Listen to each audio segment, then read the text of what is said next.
estaba con mi hermano y tal, después que... ¿Por qué me claro?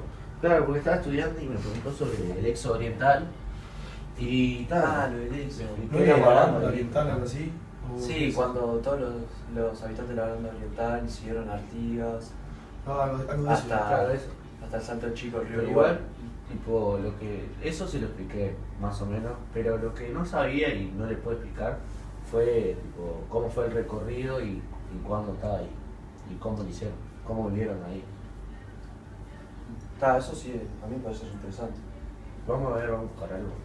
Bueno, ¿Les pinta? A mí sí.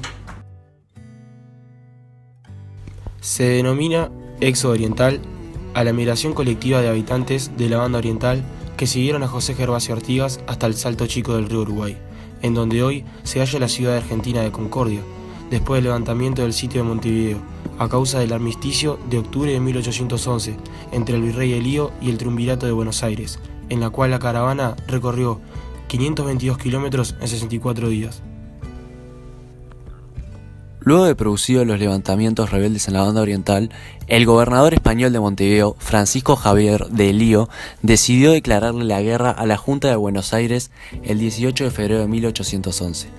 Luego de esto, Pedro Viera y Venancio Benavides se sublevaron contra los españoles y a orillas del arroyo Asensio se proclamaron a favor del gobierno revolucionario de Buenos Aires, tratando de extender el territorio bajo control revolucionario hacia la banda oriental. A continuación de esta proclamación, llamada Grito de Asensio, se produjo una generalización de sublevaciones por todo el territorio de la banda oriental, toma de Mercedes, sublevaciones en Durazno, Tacuarembó, etc. Los españoles fueron derrotados en 3 enfrentamientos con los orientales, que avanzaban hacia Montevideo como vanguardia del ejército comandado por Belgrano y luego por Rondió. Un escaramuza en el Paso del Rey, la toma de San José y la batalla de las Piedras. Las tropas realistas se vieron obligadas a replegarse hacia Montevideo, que quedó como único bastión español en la banda oriental. Debido a esto, las fuerzas revolucionarias implantaron un sitio sobre Montevideo. A estos reveses respondió Elío con energía. Extremo la represión interna en la ciudad de Montevideo, expulsando a 31 familias y a los franciscanos por sospechar sin revolucionarios. También bloqueó el puerto de Buenos Aires y autorizó a las 5.000 tropas portuguesas que comandaba Diego de Sousa, instaladas en la frontera, a invadir el territorio. Los portugueses iniciaron la marcha el 15 de julio de 1811 y ocuparon sucesivamente Melo, la fortaleza de Santa Teresa, Rocha y Maldonado, donde establecieron su cuartel general el 14 de octubre. Simultáneamente, irregulares portugueses avanzaron por ambas márgenes del río Uruguay, saqueando las poblaciones, entre ellas Paysandú, el 1 de septiembre de 1811, siendo recuperada el 9 de octubre. Luego que se produjeron los levantamientos rebeldes a la banda oriental, el gobernador español de Montevideo, Francisco Javier de Elío, le declaró la guerra a la Junta el 18 de febrero. Después de esto, Pedro Viera y Venancio Benavides se pusieron en contra de los españoles y se proclamaron a favor del gobierno revolucionario de Buenos Aires, luchando por él para extender sus dominios revolucionarios en la banda oriental. Luego de este hecho, que llamaron Grito de Asensio, se produjo un hecho de sublevaciones por toda la banda oriental como la toma de Mercedes. Como respuesta a estas acciones, los españoles se enfrentaron 3 veces con los orientales en el Paso del Rey, la toma de San José y la batalla de las Piedras, pero perdieron las 3 veces seguidas y se vieron obligados a replegarse a Montevideo, dejando casi toda la totalidad de la banda oriental para los revolucionarios. Los revolucionarios orientales decidieron crear un sitio en Montevideo, apoyados por tropas de la Junta de Buenos Aires. Entonces Francisco de Elío reprimió a todos los habitantes que estaban en su contra dentro de Montevideo y expulsó a familias y a los franciscanos por sospecha de que podían ayudarle a los revolucionarios desde adentro de la ciudad. También bloqueó el puerto y autorizó a las tropas portuguesas a invadir el territorio. Los portugueses ocuparon Melo, la fortaleza de Santa Teresa, Rocha y Maldonado. Cuando se dio esta situación, el gobierno de Buenos Aires tomó contacto con Francisco de Elío, intentando lograr un armisticio. La idea era dejar el territorio oriental en poder de Elío, que se comprometía en levantar el bloqueo naval y no tomar ninguna medida contra quienes lucharon en su contra. Los portugueses debían retirarse. Las negociaciones fueron largas, pero fructificaron gracias al apoyo del embajador español y el ministro inglés Lord Strangford, que estaba de acuerdo con la política británica en la paz que habilitaba el comercio. Luego de varias negociaciones con delegados de Buenos Aires que se realizaron en la panadería de Vidal, la primera asamblea del pueblo oriental, los delegados dieron sus razones para firmar el armisticio y garantizaron que los vecinos no sufrirían ninguna represalia. Pero estos se manifestaron en contra y afirmaron que estaban dispuestos a continuar la lucha por sí mismos. Luego se celebró el 10 de octubre en la Chacra de la Paraguaya una segunda reunión de vecinos, con José Julián Pérez, que comprometió toda la clase de socorros. Los orientales se comprometían en mantener el sitio por sus propios medios, comandados a Artigas. El armisticio fue celebrado el 20 del 10. Artigas había sido nombrado teniente gobernador y capitán del departamento de Yapeyú, e inició la retirada ese mismo día. Artigas comunicó la rectificación del armisticio y la decisión de atacarlo y retirarse al norte. Todos proclamaron la voluntad de no abandonar las armas y seguir luchando hasta cuando fuera posible. La segunda resolución no se expresó con palabras sino con el hecho colectivo de la emigración en pos de Artigas.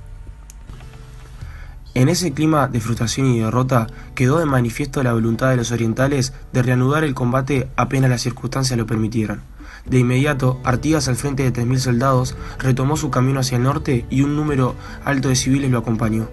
El caudillo se opuso a esta emigración masiva en un principio, pero luego ordenó levantar un registro de las familias e individuos que lo seguían. El censo mandado a realizar por Artigas el 14 de diciembre en Salto Chico, documento denominado Patrón de las Familias Orientales, contabiliza un total de 4.435 personas y 846 carruajes, la cual se llega a un número aproximado a las 16.000 personas o más. Hubo más de 1.000 mujeres jóvenes en el éxodo, unas acompañando a sus padres o maridos, otras solas. Junto a las mujeres también estaban los niños.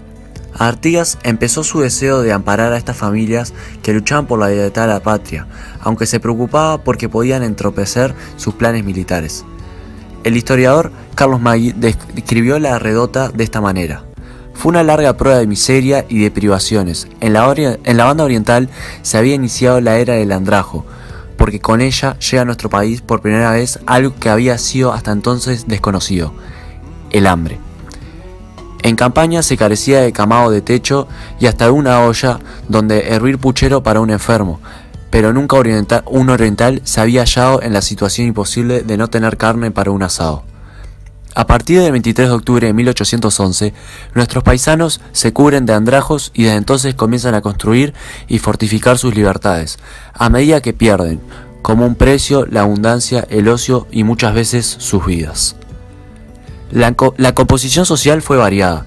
En el censo realizado se registraron personas que llevaban bienes, carruajes, sirvientes, esclavos. Junto a ellos iban personas a pie, soportando el peso de los bultos de la espalda. Había familias integradas por padres e hijos, pero también habían hombres y mujeres solos. Tomar mate y cultivar relaciones en el medio de los campamentos eran los escasos lujos de ese ejército y pueblo itinerante. Era un pueblo que se unía en el deseo de darse un destino libre. 23 de octubre. En el campamento de paso de la arena del río San José, Artigas se entera que el gobierno de Buenos Aires y el virrey Elío firmaron la paz, por lo que el territorio de la banda oriental debía volver a la jurisdicción española. Decide marcharse y buena parte de la población oriental lo acompaña al exilio. 27 de octubre. Se recibe comunicación del gobierno que fija el destino de la emigración. 30 de octubre. Cruzan el Arroyo Grande estableciendo campamentos en las puntas del arroyo, actual límite entre los departamentos de Soriano y Flores. 31 de octubre. Cruzan el arroyo de Monzón, punto en donde las tropas de Artigas y Rondieu se separaron. 2 de noviembre. Cruzan el arroyo del Pérdido, departamento de Soriano. 3 de noviembre. Cruzan el arroyo Cololó, departamento de Soriano. 11 al 13 de noviembre. Vadean el río Negro por el paso del Yapeyú, aguas abajo de la actual represa de Palmar. 14 de noviembre. Establecen campamento en el Arroyo Negro, actual límite entre los departamentos de Río Negro y Paysandú. Entre el 15 y el 21 de noviembre se encuentran en Paysandú. 1 de diciembre. Acampan a orillas del arroyo Quebracho Grande, departamento de Paysandú. 4 de diciembre. Cruzan el arroyo Chapecuí Grande, departamento de Paysandú. 7 de diciembre. Cruzan el río Daimán, límite entre los departamentos de Salto y Paysandú. Desde allí, Artigas destacó a Fernando Torgués hacia las misiones occidentales con 800 hombres, un escuadrón de voluntarios y 3 compañías que comandaba Fructuoso Rivera y algunas milicias misioneras. Por último, 10 de diciembre, las familias inician el cruce del río Uruguay por el Salto Chico, estableciendo campamento en San Antonio del Salto Chico.